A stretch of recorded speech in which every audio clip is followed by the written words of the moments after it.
Mike Miller. Mike, how are you?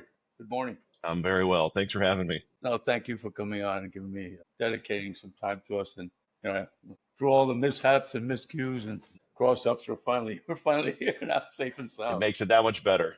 Yeah, thanks. Hey, Mike. So why don't you start by telling us a little bit about your trajectory in golf and where you come from, how you started, and how you got to where you are. Yeah, well, that's kind of a very unique story. Probably not one that you would expect, but I didn't have my sights set on in the golf business at all.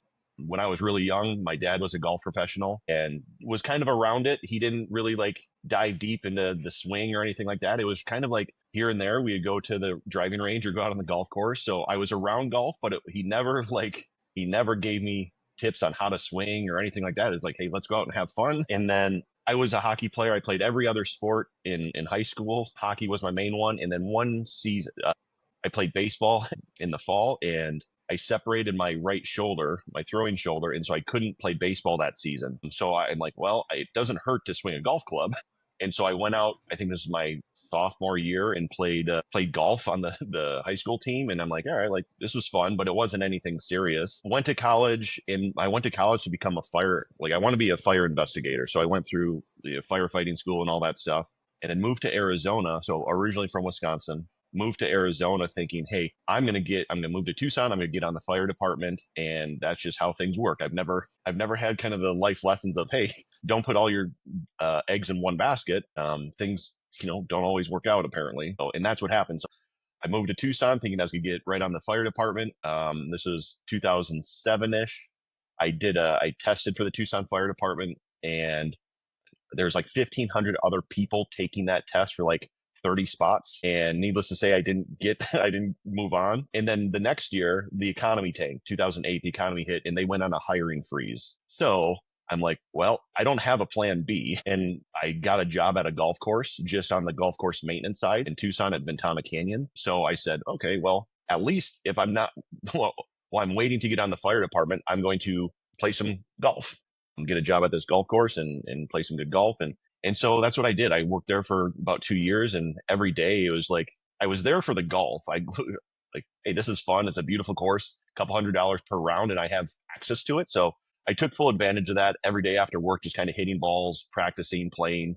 And then I, of course, started making, friends with the assistant pros and the head pros and, started to play in their games. And I kind of realized, oh, like I'm okay at this. Like there's something like I haven't dedicated myself to it, but I'm keeping up with these guys, maybe taking a couple bucks off them here and there. And then I just said like, all right, well, let's see what, the going through the PGA program, see what that is. And so went through the PGA program, moved from golf course maintenance to, outside services, scrubbing clubs, moved to assistant pro, moved to head pro, moved to director of golf, and just kind of worked my way up over the years. And then after a couple of years of being a director of golf, I realized that this is not for me. Like I'm in the golf business, great. That's, what I wanted. I thought that was kind of the progress that you do is you assistant head pro, director of golf. And I didn't really think of, other avenues. And I realized really quick that I do not like this operational side. I do not like dealing with all the budgets and dealing with little Miss Mary's. I didn't buy a Diet Coke on the ninth, at the turn on last Friday, and I want this taken off my bill. Like that's not for me. And so during all this time of me, working my through the ranks, I was still very interested in the golf swing, just learning more. So like I found myself at night just trying to learn as much as I can about the golf swing. So I realized that was a passion of mine, mostly to improve my game because I was still trying to play at the time. I tried to play in some professional events and section events and just trying to like dial in my game as best as I could. And that journey of me trying to get as much knowledge as I could kind of propelled me to make the decision I made of leave the golf operation side, director of golf, and jump into teaching full time. And so I started in my mind, the everything works out the way it should. But in my mind, I was just going to stop the director of golf and I was going to just open my own instruction business, thinking I would pop up a tent and, get a launch monitor and people would come. And I'm glad I didn't do that because I just wasn't ready. Like the skills, the how I communicated, all the repetitions under my belt, I wouldn't have had that. So I got linked up with Golf Tech. I got a job at Golf Tech, and that's where I started my teaching career.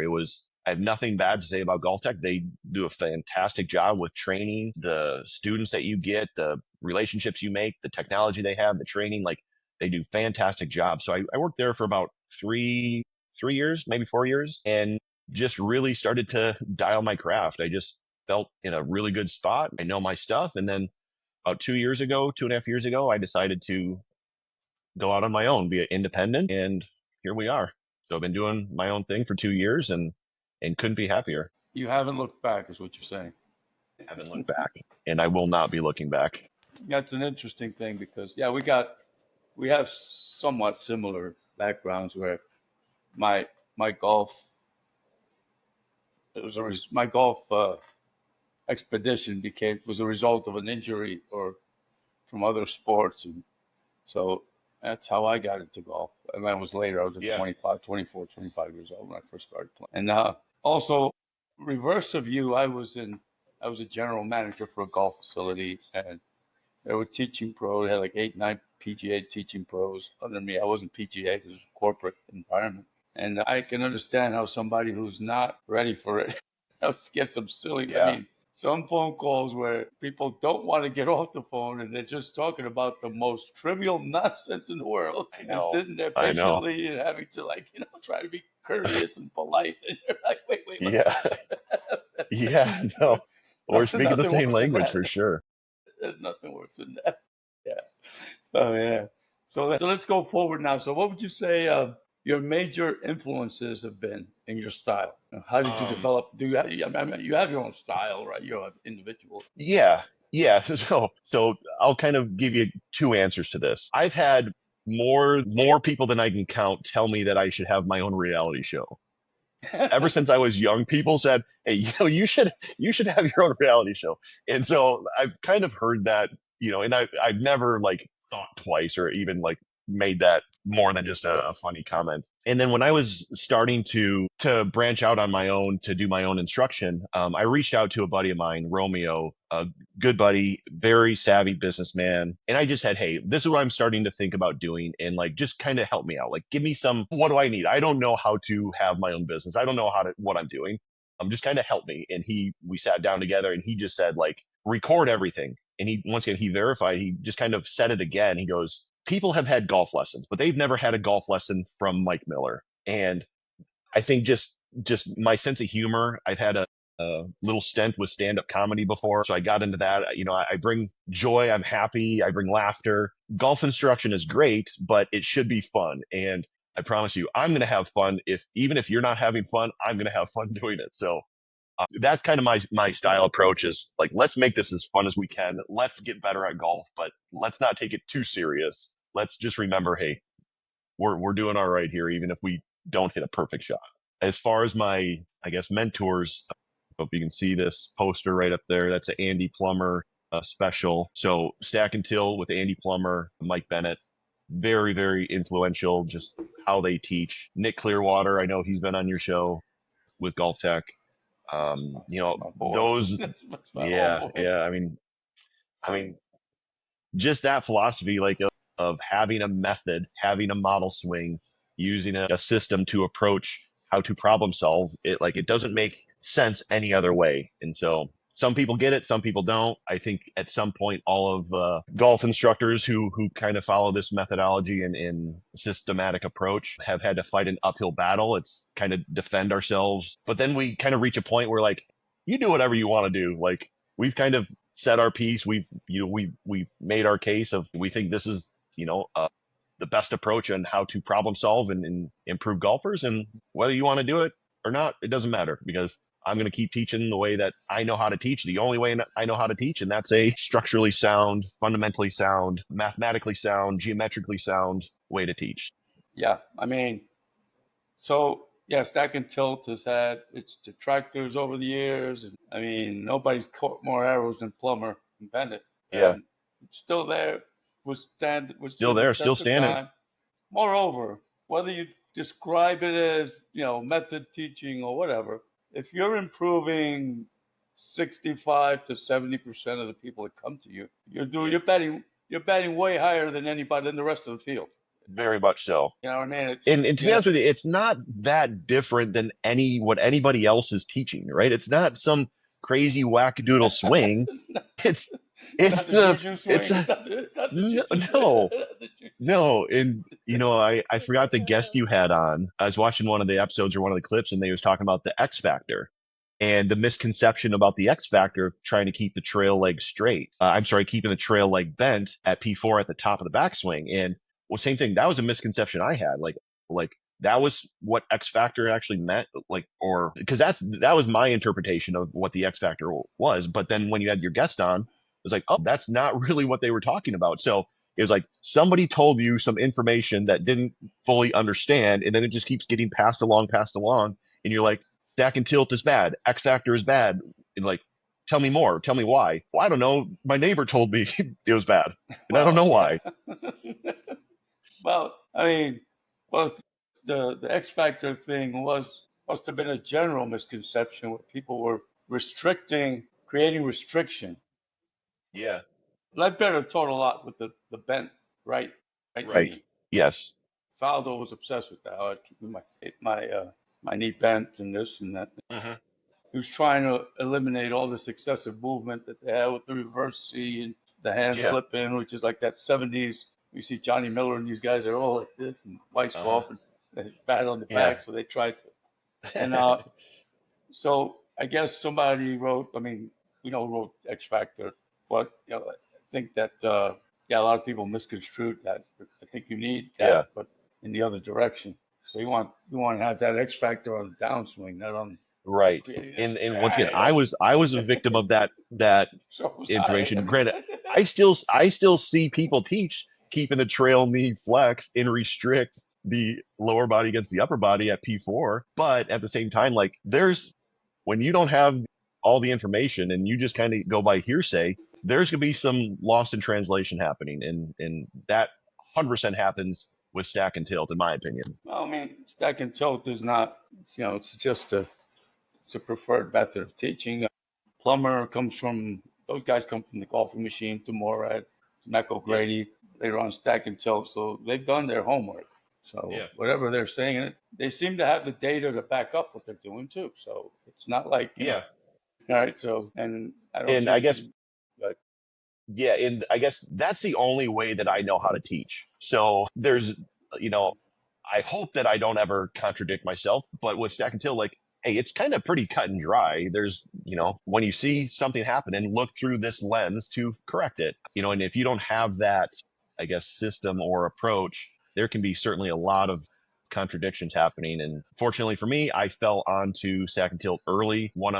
A guy who I worked with at Golf Tech, master professional, very authorized stack and tilt instructor who I still call to this day. Like when I have a question, hey, like tell me, I just had a conversation with him the other day. Like, hey, tell me more, teach me like, hand path or whatever the case may be. And we'll just kind of talk shop a little bit, but there's always an answer that never contradicts anything else that happens. So, like I said, fortunately for me, it's the only way I know how to teach. So, it's pretty easy for me to just kind of stay the course and stay on track and not get lost in all the hubbub. yeah, you're right. So I was looking on your Instagram, and I'm gonna cite a couple of things that piqued my interest. So you're talking about word vomit, right? Yeah. And it's so much a part of what I've been thinking was a part of what I've been thinking a long time. So when I'm working with my coach, it's either an applause or no word, right? And I remember when Tim McCarver came to become the announcer for the Mets, right? And as a former player, he would put a lot of insight into all these plays, why things were happening, right? People were like, hey, that's a pretty good point. Well, he went overboard and started getting annoying. So to the Yeah. point where you have to mute him. Sure. Let the shot describe what's going on. And I think that's very helpful in golf, and where if you spend some time with a student and see, because I'm of the opinion that at some point you have to be able to fix yourself. You have to own your swing, and I believe that a teacher should teach you, demonstrate, and you should be able to absorb something so that you don't have this codependency where you're out there on the golf course and something's going wrong and you can't draw back on what. the lesson tee. You know what I mean? So sometimes, I think that's kind of important. Yeah.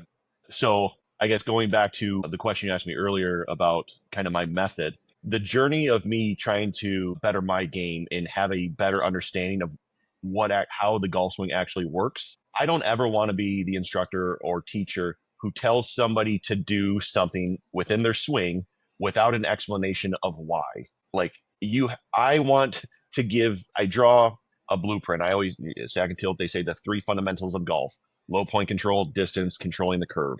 And then when we're talking low point control, there's three main levers to pull to help move the low point forward or prevent the low point from being back. And that's your sways, your radius control, or a fancy way of saying scooping or flipping, and then your swing direction. If you're swinging too far to the right, low point starts to move back. So, and then same thing with more distance. There's three main levers. Same thing with controlling the curve. There's three main levers.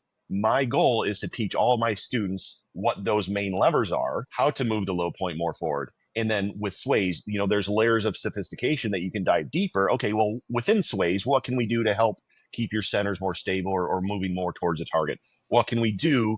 What layers of sophistication can we go on with radius control? But my goal as a teacher is not me to tell you, hey, keep your head stable and push your weight towards a target or stop scooping. It's, hey, this is why, this is what we're trying to fix, low point control. And here's the first lever we're pulling to try to achieve that. And if you understand all of these different levers, golf down the road 10, 15, 20 years from now, you're going to have that knowledge and you're going to be able to start problem solving versus coming back to me for 8 years, 10 years, or another coach and be like, hey, I don't know what I'm doing. Mike told me to go to do this on the range, and that day I was hitting it good, and I don't know why he told me to do it. And then tomorrow I go and I just fell back in my patterns where I know exactly what I'm trying to do. I know exactly what levers I'm trying to pull, and this is why I'm pulling those levers. Now I can make those corrections on my own, or at least attempt to. So that's my goal, is to give all of my students the knowledge, kind of what I see in my head, like a flow chart. When you see low point control happening, follow these problem solving charts, this flow chart. When you want more distance, follow these three problem solving charts. And then same thing with controlling the curve. And then, like I said, branch off even more as needed. But I think going online, social media, YouTube, the foundational movements that are required to make clean contact, to hit the ball far, to control the curve, that's not very fun to talk about on social media. That's not very fun. That doesn't get a lot of views. It's not sexy. It's not sexy. What is fun is 15 layers deep in the sophistication level where you're talking external shoulder rotation. That's fun. That's what gets people's attention. The more ulnar, the more, the more you got it. Astrophysics you're talking, the more wow. Yeah. And it's like, we'll get there. We'll get there. Just not today. Let's start here today. You point out a couple of things. I had Austin Amaya, and he said something very interesting. He said, if I'm on the lesson team, I'm teaching a guy something, and the guy asked me for an explanation, and I don't know, and I have to say, I'll be right back, hold on. And I go into Google to find out what he's asking me.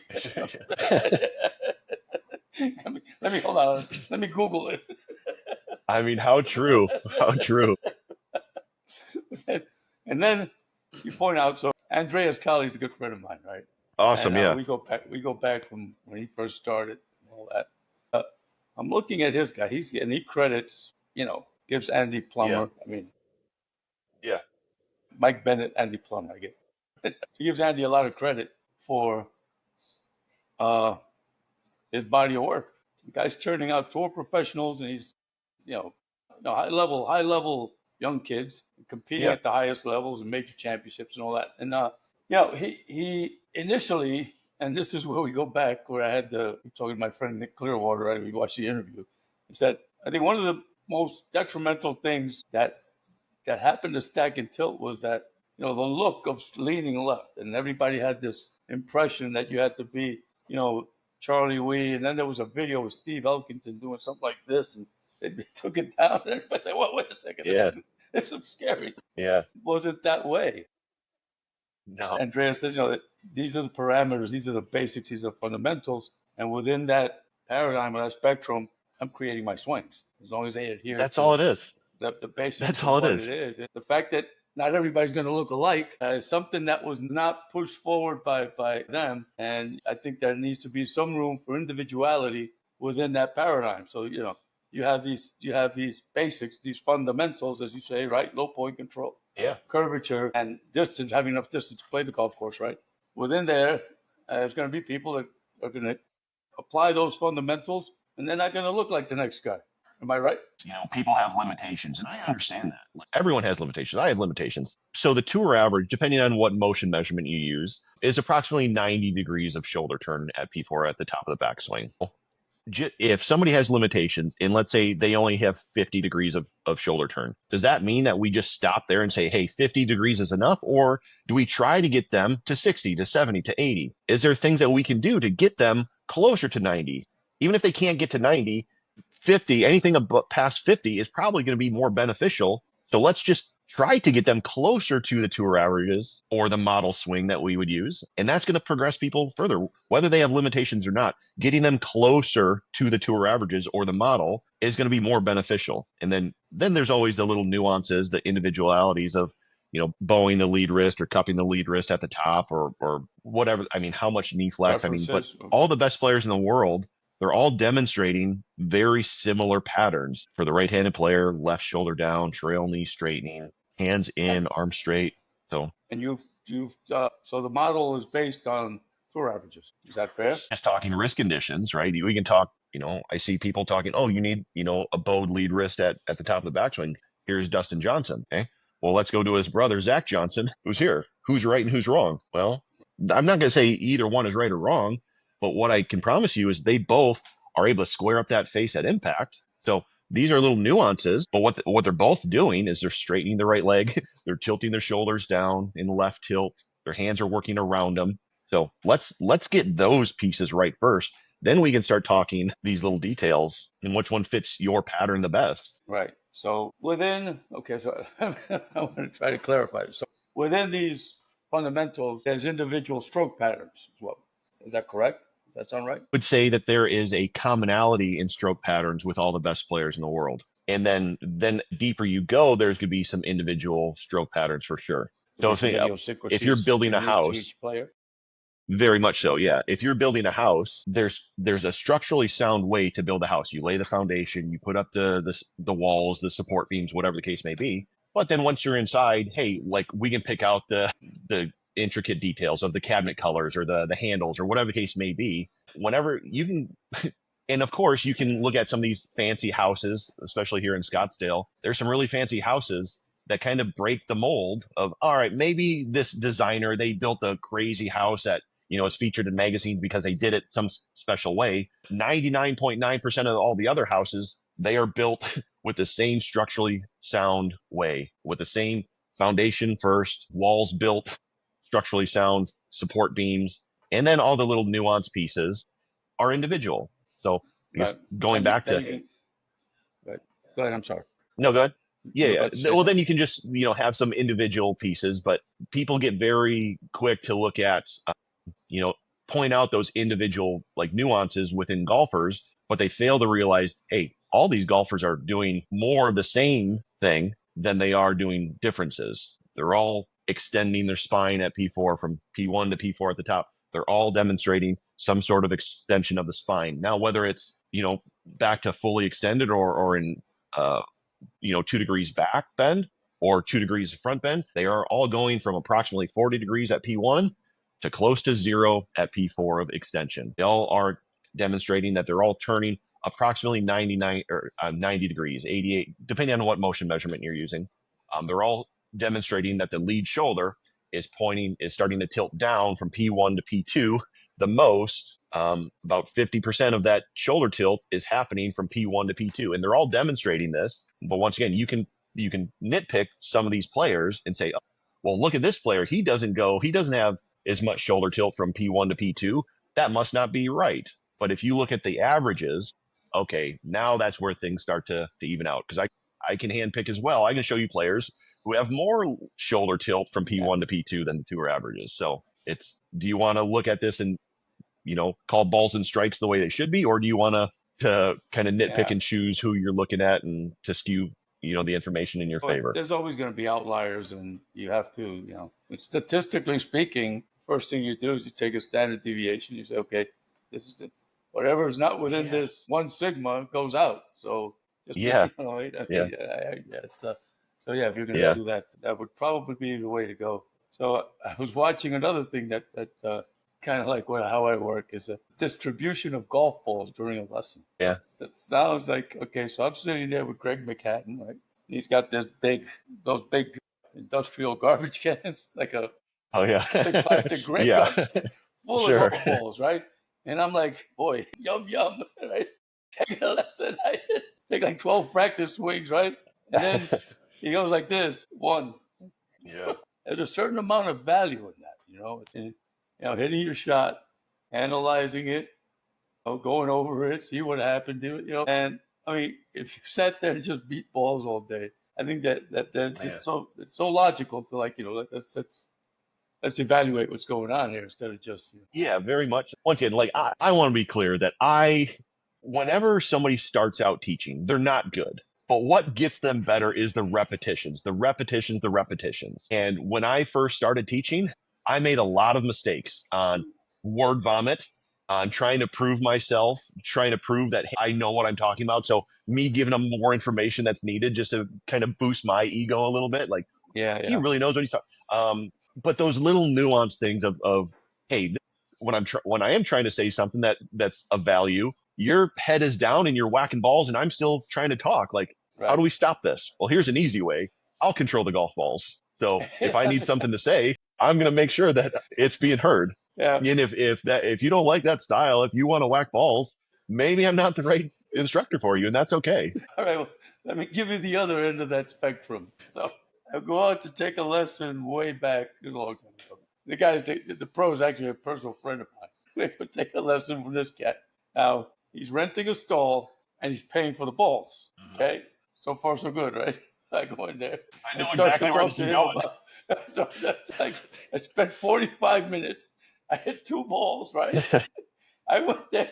Yeah. I went there. I said, I went there to learn about me. Instead, he spent 41 minutes talking about himself.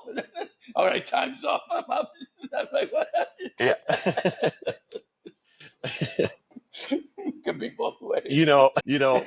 But looking back on that, I always like to play devil's advocate. Looking back on that, it's a lesson you remember, right? It's Yeah. something that, whether it's good or bad, it's memorable. There's two people who come to mind. Yes. One was at Golf Tech, one I still work with. And you've seen this person on my Instagram, but it's a lot of times when you're working with somebody, every week, every other week or whatever, you start to build this really cool relationship with people. And a lot of times, like, hey, it's not about golf so much anymore. It's about catching up and talking and seeing how each other are and visiting. And so there's some people who come out to see me, and it's kind of like a reunion and say, hey, we have an hour. We can go to town and get dirty with the golf swing, or let's see how each other are. Let's kind of catch up. And either one, in my opinion, neither one is right or wrong. I'm huge into fitness. I fell in love with going to the gym and lifting weights again. And even if I go to the gym and I do one exercise, bench press, squats, whatever the case may be, I'm still getting a ton of value just from me going there. So just somebody coming out to see me, the consistency of coming out, if we hit 3 shots, 4 shots, the pattern of consistency of keep coming, there's still value in that. Whether we, like I said, get down and dirty in the nitty gritty of the golf swing, the consistency over a long period of time is where change happens. I think golf instruction has done a very poor job in verbalizing that and in letting people know. We've kind of sold a magic bullet of, hey, one lesson ought to do the trick. And that's not the case for anything in life at all. Lifting, weightlifting included. I go to the gym one time, great. I went to the gym one time, but I do it over a year, 2 years, 3 years. There's going to be some progress there. Even if some of those gym sessions are, one set of curls, one some ab crunches. I'm not going to see abs after one day, but after a year, if I stay consistent with it, even if some days are better, some days are worse, there's going to be changes. And once again, especially in Arizona, the Scottsdale area, I'm sure California, their golf is a premium. People have, deep pockets, and there's a lot of people who take advantage of that, saying, "Hey, there's for me for one lesson, I'm going to charge a premium price. I'm going to sell you this magic bullet," and that's not the case. And that's shame on us as golf instructors for allowing that message to be continued to be sold, because that's not how anything works in life. If I want to learn the piano, one piano lesson is not going to make me improve, but a consistent every week, every other week, no matter how long the session is, 15 minutes, I'm going to progress. I agree with that. And I think we live in a world of instant gratification, right? Very much so. And success in life, in my experience, in my opinion, has been the ability to delay it, right? Makes it that much better. Right? You bought Bob Mann's automatic golf, right? And Yeah. it's an automatic thing. You were supposed to get good automatically, right? Yeah. The title says it all. Nobody wants to put in the work. Everybody wants the results, right? And then see what happens is, I think in teaching and in everything else, I mean, I've mentored and I've taught other things at other levels. There's a symbiotic relationship between the student and the instructor. Sometimes the communication that just doesn't work, right? It Right. doesn't make one a bad student or the other a good instructor, or vice versa, right? I mean, you could tell me, hey, look, you got to get here at P3, and I'm like, okay. And then I go somewhere else. Says, well, says exact same thing you say, except that he goes like this and moves his hand. Hey, yeah, that's it. I've seen that happen where Yeah. Yeah. two people are saying basically the same thing, and the student absorbs one. And like you said, you have a demeanor that makes it an enjoyable experience, right? Yeah. Yeah. So people tend to react differently to different personalities on the lesson team, And the reason I say that is because, like I said, I was a manager of a big, large facility, and it was an assembly line of lessons, APGA pros nonstop, right? People would come and schedule lessons and do things for a myriad of reasons. Some of them were not even golf related. And women coming in there just wanted to spend some time with Yeah. Just guys wanted would do somebody to what they talk do to. to make that half hour enjoyable. You know what I mean? They didn't care about it or whatever. It's a strange world, but in the end, I think that as an instructor, you can only show, demonstrate, and try to get your points across. It's usually up to the student to put in the work to, you know what I mean? Yeah. Yeah, very much so. I mean, it's everyone learns differently. I certainly learn different than everyone else, and I tell everyone, like, I think one of the things I pride myself on is I tell everyone I have a brain of a 5-year old. So if it makes sense in my brain, I can probably make it make sense in your brain. I've had people tell me before that I would be a fantastic kindergarten teacher, just the way I explain things. Very, very basic. We don't have to overcomplicate things. I don't have to prove to anybody anymore that I know what I'm talking about. I'm confident in myself. So that's all that I really care about. But same thing, I say it a lot. I'm gonna throw a bunch of shit up against the wall. I'm saying the See same what thing. sticks. And this one that I Yeah. just said, it stuck for you better. And fantastic. It doesn't mean the other stuff is wrong. That this one it made sense. Yeah, I think that versatility and flexibility is what makes good instructors. So it's like, depends on the type of learner the person is. And maybe you have to Yeah. demonstrate. Maybe they don't want to see it. It's an Yeah. exercise. It's the human Yeah. interaction Yeah. that makes it And that's the beauty of it. That's the fun part, to right. one, get to interact with all these different people and learn, somebody who's older than me. Tell me about your business. Tell me about, your journey in life, because that's still fascinating to me. I feel sometimes I get more value out of the lesson than because I'm asking you questions. So I feel like, Right. hey, maybe I should be paying you. But that's just, I guess, me being curious and open-minded and always wanting to learn. But yeah, But again, it's back to what you say. It's repetitions, right? So the more you repetition. get to talk to people, and you in the process you get better, I believe. I hope so. I mean, it's hard to believe that you get worse by more repetitions. Right, absolutely. I'm really happy I met you and got to talk to you today. Yeah, think this is a question, and I don't know if we can edit this out if you want to, but I've reposted some of your stuff. I've watched your videos. The coaches that you've had on your show, like people I look up to and learn from. I've reached out personally to some of these coaches. And it truly is an honor for you to reach out and ask me to be on. But my question is, was there something that you saw on my videos that you're like, hey, I want this guy, I want I to talk to just him? watched your videos, and there's no particular See, it's beyond technical. You follow what I'm saying? In Yeah, I other hear you. words, I was watching your style. I wasn't. There's Sure. not. It wasn't. I just liked your style, and I liked Yeah, what you there's were not. doing, I'm and I not liked the giving way new it information that seemed you've to never be. heard before. I Yeah, haven't. No, yeah, I wasn't yeah, looking for that kind of stuff. Like I'm not. yeah, I don't see. yeah. There's no particular reason that. Like sometimes I see stuff that I'm intrigued by. Like some of the Stag and Tilt guys have some good stuff on there. What's his kid's name? MB Works. In Hong Kong. Mike. He had some good stuff. He had some TrackMan Sure. articles and stuff that were very interesting. In your case, I just watched your page and watched what you were doing, and I said, "Oh, this is cool. I like this." So then I said, "That's why I reached out." Cool. Well, I appreciate that. No, I'm I not. really I'm not. appreciate that because In the end, it's what gets you results, right? that's And all we're trying to that's what it's do. all about. You know what I mean? You got to be like, Yeah. I just And like the let's way have you. fun while we're doing it too. I There's like the nothing way you wrong were with going that. about your business and how it looked like it was enjoyable. I had a question now, actually. You talked about creatine, right? Yeah, That was an interesting one, and here's why: because as I get older, you start losing muscle mass. So sure. I was at yesterday. I spent the whole day at the doctor. I was just doing my routine stuff and blood work, all this stuff. So then she sent me something about urology. As you get older, you start dealing with you have to pee a lot, basically. So then she said, "Well, you got to. There's nothing wrong with you. Everything's fine."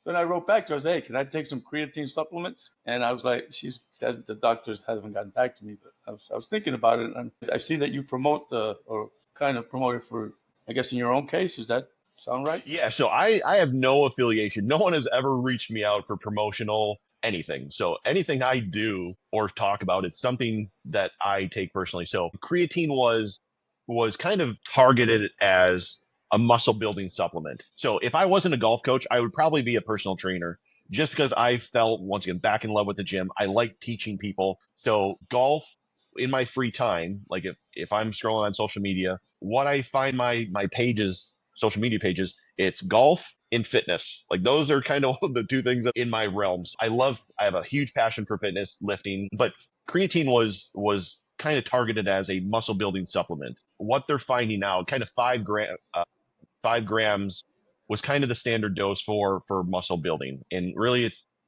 hydrating your muscles. It's the most studied supplement in the world. Back in the day, all the steroid baseball era, that McGuire, Sosa, they like that was one of the supplements that they were taking, and it got a lot of blame. It was, oh, they're taking creatine and that's bad, and it's bad for the kidneys, it's bad for all this stuff. But that's once again not true at all. It's the most studied supplement. It's the safest supplement. And what they're finding now is when you start to do a higher dose, 10 to 20 grams, I think it is, the benefits of cognitive is they're showing there's a ton of cognitive benefits with creatine, a higher dosage. So 5-ish to 10 grams is for muscle, 10 to 20 grams is for cognitive. And the thought is, or I'm guessing that creatine is going to be in multivitamins. It's going to be in nursing homes. It's going to be helping the brain health. And it's just going to be just as much as fish oil or whatever the case may be. We're not there yet, but it is certainly starting to make its way into the eyes of people who don't lift. And there's other benefits. So, but I take it for the muscle. Okay. No, I mean, I saw that there's gummy bears. There's, so it's mainstream. Now, back to your point about Yeah, very much so. what when you asked me, was there anything in particular I see or anything like that? Okay, so when I first started this thing 15 years ago, 16 years ago, I stopped. I had to stop because I had to run a business. YouTube gave me the death penalty because I had violated some copyrights, I guess. Shame And on you. Shame on you. but if you look back on some of those guys in the early days that I would interview, you're gonna find that they've gone on to become like top one or two in the world. That's instructional wise. So they weren't. There Yeah. was nothing particular. There was something about them that attracted me to talk to them, Yeah. and then one thing led to another. And these guys, I just watched them ascend, and wow, look at this. Yeah. It's Well, just don't jinx it. Don't jinx it, Ralph. hopefully we can keep it going. Yeah, Midas touch, right? Yeah, Yeah. it Well, just didn't work what's out that one way, thing that they all have in common? To get to that level where they're at now is they had to stay consistent. You have to no stay matter what we consistent, do, you right? have to stay consistent. Absolutely, absolutely. And you know what? So the I only, think in my opinion, the only way that I'm going to fail, the only way that I'm going to fail is if I stop doing what I'm doing. If right. I didn't think I was on a good trajectory or doing, I'm gonna stumble, I'm gonna fall, I'm gonna make mistakes. Absolutely, I'm prepared for that. But I'm gonna keep going. I'm gonna work through those, and I'm gonna keep going, and we'll see where I'm at in 10 years, 15 years, whatever Yeah, the case no, may be. I think none of them. They were never. Those guys didn't stop developing professional. You follow me? They just Yeah. kept learning Yep. and growing. Yeah. I'm in the mindset of I don't know anything, and I want to learn everything. That's the best way to be. Is keep an open mind. And, Yeah. you know, it may not work for you, but works for the other guy. Well, Let's just and keep I'm strive. gonna, Yeah. and if it doesn't work for me, I'm gonna figure out a way that does, and I'm gonna keep moving forward. So That's the only way to do it. There's no other way. I mean, especially if in your case, it seems like you're enjoying the journey. You're enjoying what you're doing, very much so, and you're putting very in much and so. you're putting in the work, and and you're having fun in the process. So I don't. That's how it works. Hey, That's how it's things. cliche. It's very cliche, but we get one ride on this roller coaster. I'm not gonna, I'm not gonna poo poo. I'm gonna make it as fun as I can and enjoy as much as That's I right. can. Yeah. So Okay. yeah, All right, Mike. Well, unless you have something further to add, I think we've covered quite a bit here. If you have anything else you want to add, well, we have you. very honored that you saw something in me, like because there's a lot of cool coaches. There's a lot of good coaches on social media, and you've had some fantastic ones as well. And so like this is something that I value very much so. So I appreciate it. Your humility is a blessing. Thank you for coming on, and Yeah, we'll stay in touch. I hope so. I I got a new hope so. I got a new friend. Okay. Yeah, Thanks. absolutely. Thanks, Ralph.